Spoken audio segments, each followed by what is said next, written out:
In 1940 to 1970, millions of people in the U.S. federal workforce lost their jobs because of their sexual orientation. This would then later expand to discrimination in more than just federal jobs. This was called the Lavender Scare. In 1950, McCarthy gave a speech in Western Virginia in an attempt to persuade U.S. citizens that queer people were easily blackmailed into being communist spies. Afterward, people couldn't be out openly without the fear of being fired, losing their home, friends, and family. Later on, a select few stood up and took on the responsibility of ending the Lavender Scare. They inspired many into standing up for themselves and fighting for their rights. In the U.S. after World War I, there was the first Red Scare from 1917 to 1920. This wasn't started by a single person, but was started by the U.S. citizens who were afraid of the revolution that had begun in Germany and Russia, which stemmed from the idea of socialism and communism. They were scared that there would be a similar revolution in the U.S., which resulted in mass deportations of Russian immigrants without probable cause. The first Red Scare largely contributed to a lot of the fear from communism that happened during the Red Scare and the Lavender Scare. Following this, World War II occurred from 1939 to 1945, spanning 6 years. The end of World War II resulted with the fall of Nazi Germany and the rise of the Soviet Union. After this, the Cold War started on March 12, 1947. The Soviet Union had started to spread the idea of communism, and the U.S. was strongly a capitalistic country. It was mainly between the U.S. and the Soviet Union, both trying to secure countries to their respective ideologies by sending aid to undecided developing countries to sway them to communism or capitalism. U.S. citizens were scared of communism and the rulers of the Soviet Union, which started the second Red Scare that lasted throughout some of the Lavender Scare. Jumping on the opportunity, Senator of Wisconsin Joseph McCarthy fueled the flames by giving speeches to convince different places that communism was coming to our country. He targeted minorities, mostly immigrants and queers, saying they were a threat to national security, even saying, "Today we are engaging in a final all-out battle between communistic atheism and Christianity. The modern champions of communism have selected this as a time. And ladies and gentlemen, the chips are down. They are truly down." In 1950, the Matashi Society was made. It was a queer rights society led by Frank Kemeny. Harry Hay was a part of the society. He was also a part of the Communist Party. He soon got kicked out of the party for being gay, and the Matashi Society for being a communist. This caused some people to be wary of the queer community in fear of them being communist.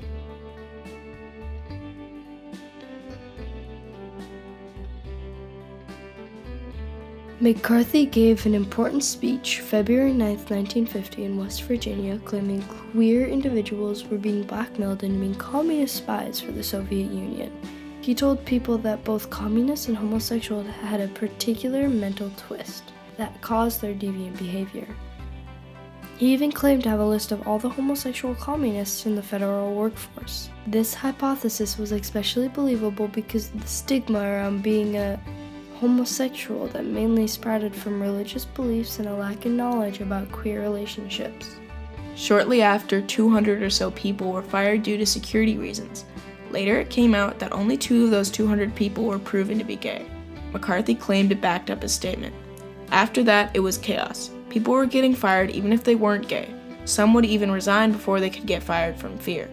A man named Adam Ferencz was even driven to suicide after he was forced to resign from his job when he admitted to having a romantic relationship with his roommate. David makes also about the news coverage of the suicides is why it's impossible to put a number really on how many people were affected by it. And then you have again the people who resigned rather than wait till they got fired.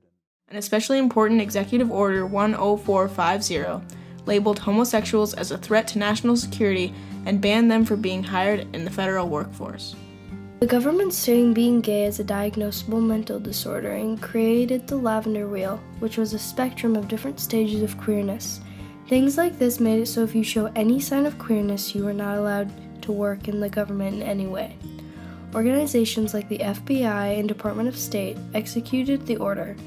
The FBI was responsible for falsely accusing anyone out of the ordinary and the relentless interrogations. An example of this is a lesbian named Casie. She was the head of the Navy Intelligence Division and was just about to get a huge promotion. And because of this law, she had to resign. And knocking everybody out. Every one of the women. They pulled them out of bed in the middle of the night and set them up with lights, brilliant lights in their faces, and started questioning them about their sex life and whether they were gay and and it was by association. But they also sent letters home telling their parents why they were being discharged so that they would not be able to go home and just fold themselves back into family life. And if they did that to me, how would I ever face my family? This killed the LGBTQ community because it made talking freely about your sexuality impossible for fear of being outed and losing everything. As more people were let go and the government continued to not take action, certain individuals decided to take on that responsibility, such as Frank Kemeny, who worked in the U.S. Army Map Service and who previously served in the Army. He was fired for being gay. He wanted to change what was happening and saw the injustice in it. He was confused on how being gay had anything to do with maps. As a founder of the Matachi Society, one of the first gay rights organizations, he fought the cases and charges made within the Lavender Scare. He also was a prominent activist, starting protests and rallies and campaigns against the Lavender Scare, changing how people saw what was happening. In the 1960s, the Lavender Scare started to die down. In 1969, the Stonewall Riots, one of the most famous queer rights movements in history, started queer rights movements all around the country. In 1975, a law was put into effect by the U.S. Civil Services saying queer people could no longer be fired from federal services and foreign services, but this was not the end. In 1980, a linguist at the National Security Agency named Jamie Shoemaker was taken out of his job and accused of being homosexual. It was eventually decided he would lose his job because it was not protected within the law. With the help of civil rights activists, he regained his job, with the exception that he needed to tell his family his sexuality. Finally, in 1995, an executive order by Bill Clinton discontinued everything that was left of the Lavender Scare laws, which was the official end. The effects remained. Queer people were still seen as a joke or abnormal.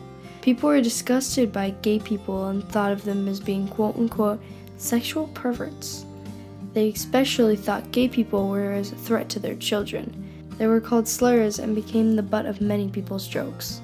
Because of this, they found other ways to communicate with each other without raising suspicion.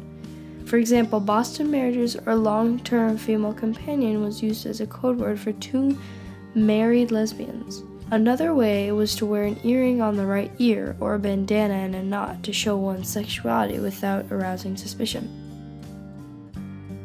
On January 20th, 2025, President Donald Trump signed an executive order making new homophobic laws that are similar to the ones during the Lavender Scare. Recently, many queer laws have been passed affecting how different people react to the queer community.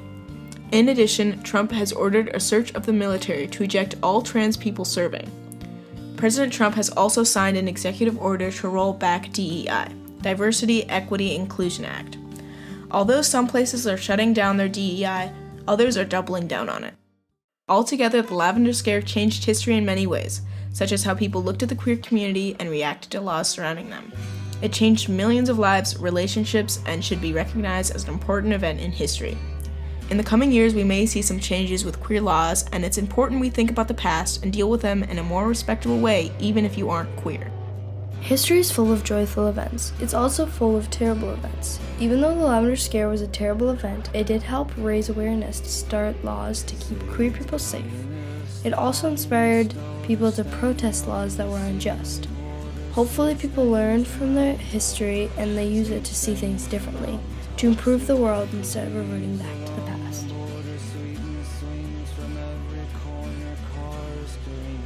The bridges burst and twist around, and wanting something warm and moving bends towards herself. The soothing proves that she must still exist. She moves herself about her